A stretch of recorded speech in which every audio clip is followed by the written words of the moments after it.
So I asked a few weeks ago, why are so many of you watching my travel channels about traveling but never really travel? And the results? Overall, it was about money. And not just the cost of traveling to the country that you're trying to go to, but also the cost to stay there long-term or even short-term. And when I was going back to University of Washington, there was one thing one of my MBA professors told me a long time ago that always stuck with me. It's not about how much money is coming in, it's how that money is going out. So the idea of having to save more money to travel and speed up the process to get to that point might not always be the answer. Today, I want to sit down with you guys and talk about common mistakes people make when they travel abroad and also give you solutions so you don't fall into the same trap. Step one, getting to the country you're trying to travel to. So when you start traveling, you start researching how to get where, here, or there. You always hear the same travel hacks. Buy your ticket way early, get it round trip, and this can be true, definitely, but only half true.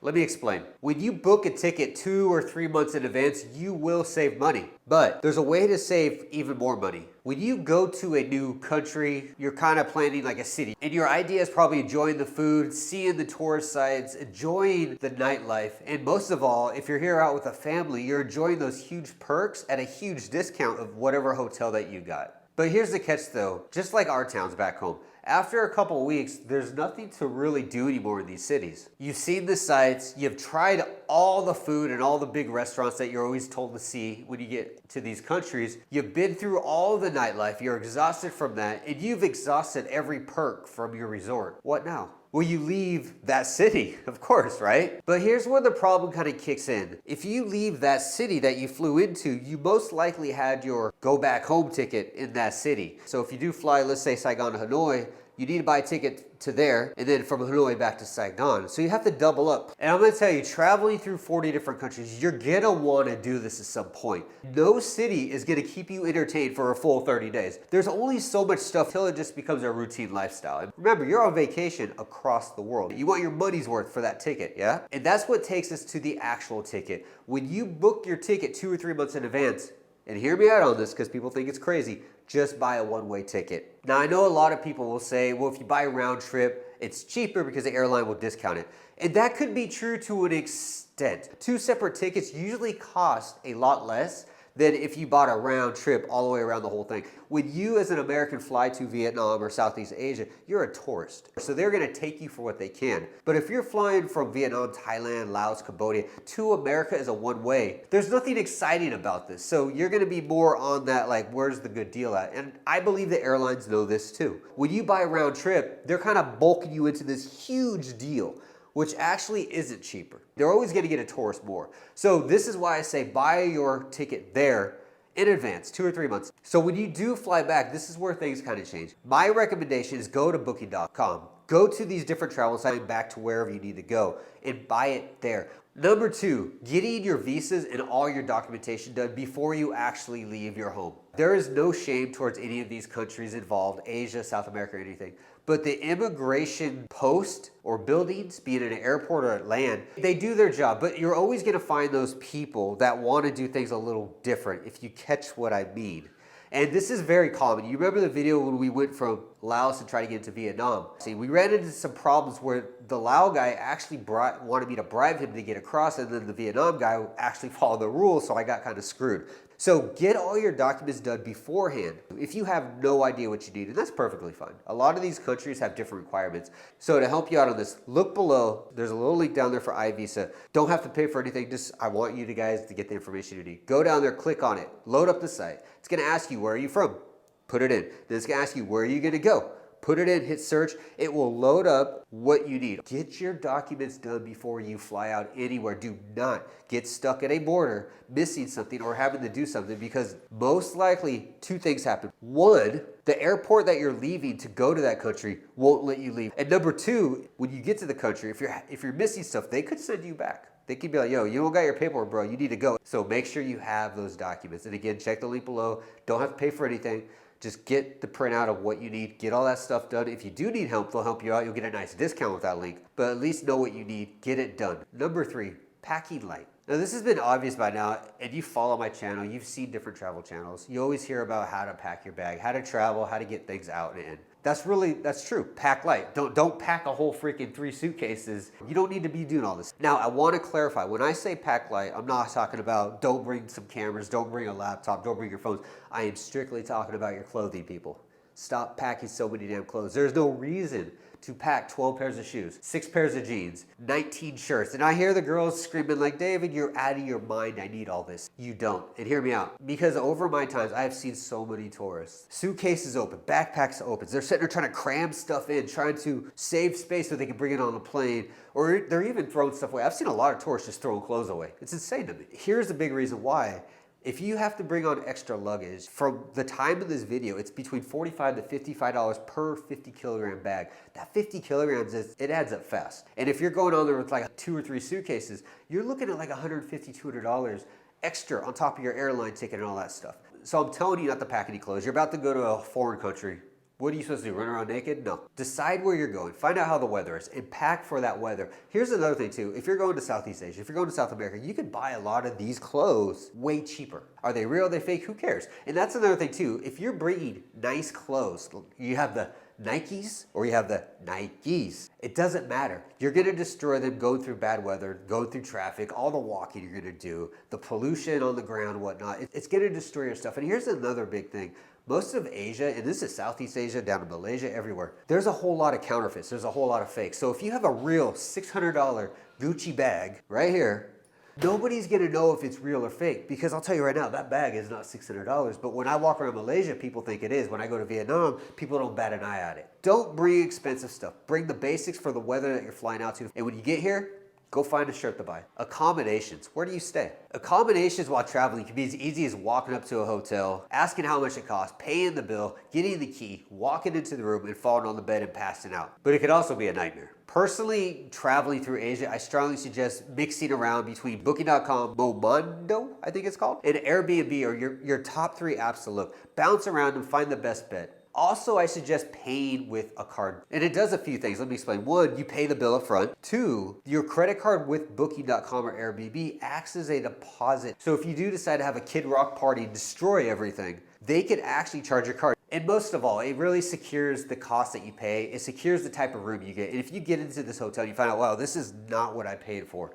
you can message Booking, you can message Airbnb, and they will help you most likely just refund you. I've had a few times where they've just taken care of everything and everything was A-okay. Avoid tourist trap agents. This one might be a surprise to some, as it was for me at first as well. You know, when you book your room or your trip or your ticket online, after a few days, you start getting said, hey, do you want to rent a car? Hey, do you want to book this tour? And typically they're just discounts, so you're not paying full price or something. It's kind of like an additive to your booking. You want to be careful with this. You might even start dealing with actual agents. Like in Vietnam, they're quite common. You have a travel agent. They take care of everything, they book it for you, and you're good to go. Now, here's where the problem comes in. A lot of these agents have huge markups, and the tourist stuff is kind of the same. Research where you're going. So let's say hypothetically you're going to be going to Hanoi, and you're like, all right, they got Old Town, they got Halong Bay, which is quite close. It's like 2-hour bus ride away. And then you have the tours, stuff like that. These type of tours, I would recommend just go directly to Halong Bay Pier, because you'll skip that middleman stuff. You'll get directly what you want. You'll get the options you want.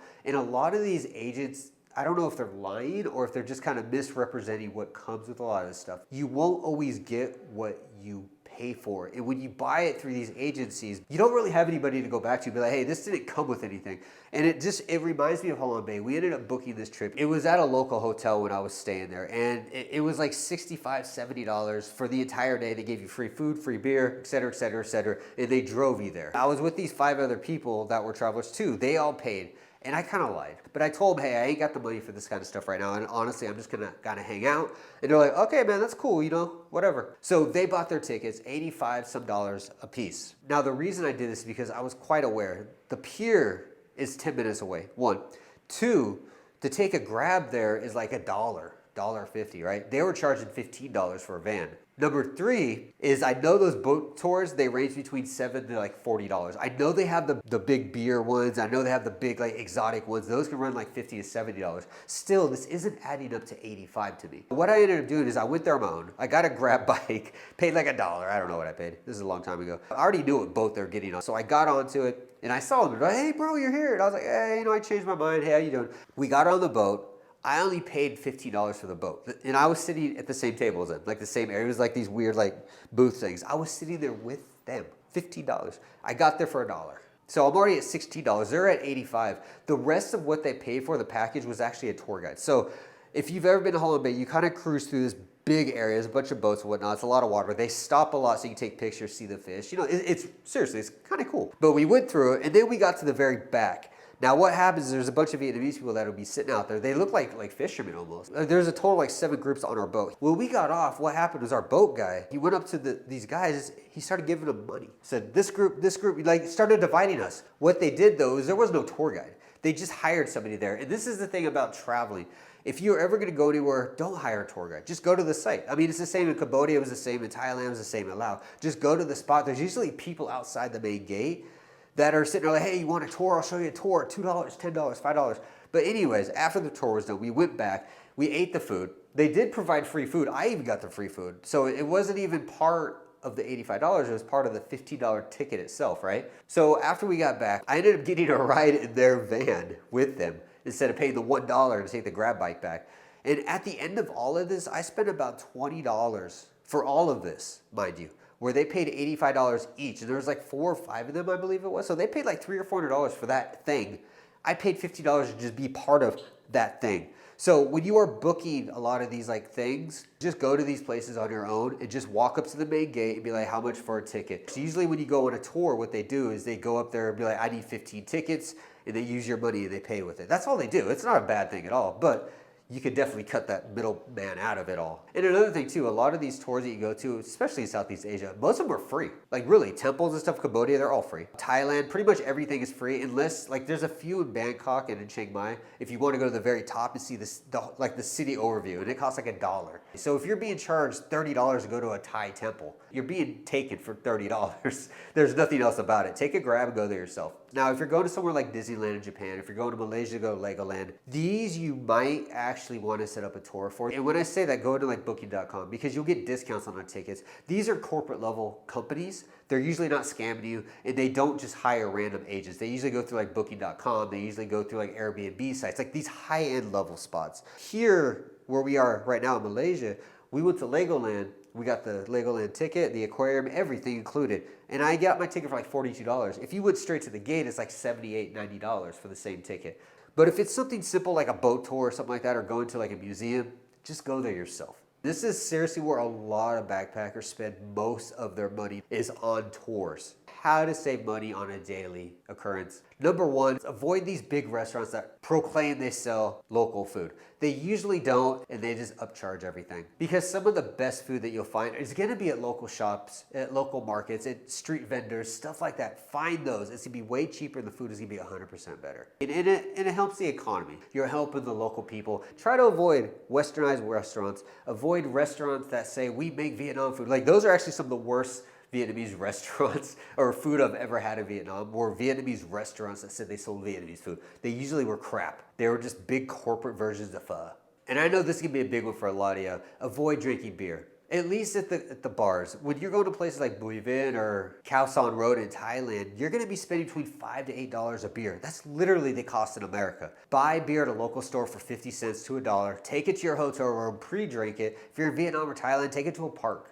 Drink it up so when you do go to these like nightlife parties, you're not spending an arm and leg, because you will spend a couple $100. It's not impossible. If you walk into a hotel on Khao San Road or right across the street from Bui Vin, and you're just like, I need a room, they are going to double, triple, quadruple that price because they know you're too drunk to remember and you'll pay whatever you need. Go with a friend that can actually get you guys home. I'm not saying you need a designated driver per se, but have somebody that's not going to get completely annihilated like you plan on doing. So there we have it. Pre-book your tickets before you depart and buy your return tickets at a separate time. Make sure your visas and all your documents are in check. Everything is what it needs to be and in order. Make sure you pack light when it comes to your clothes. Find out where you're going, determine what the climate is in that area, and just pack for that, and whatever else you need along the way, just buy it when you're in that country.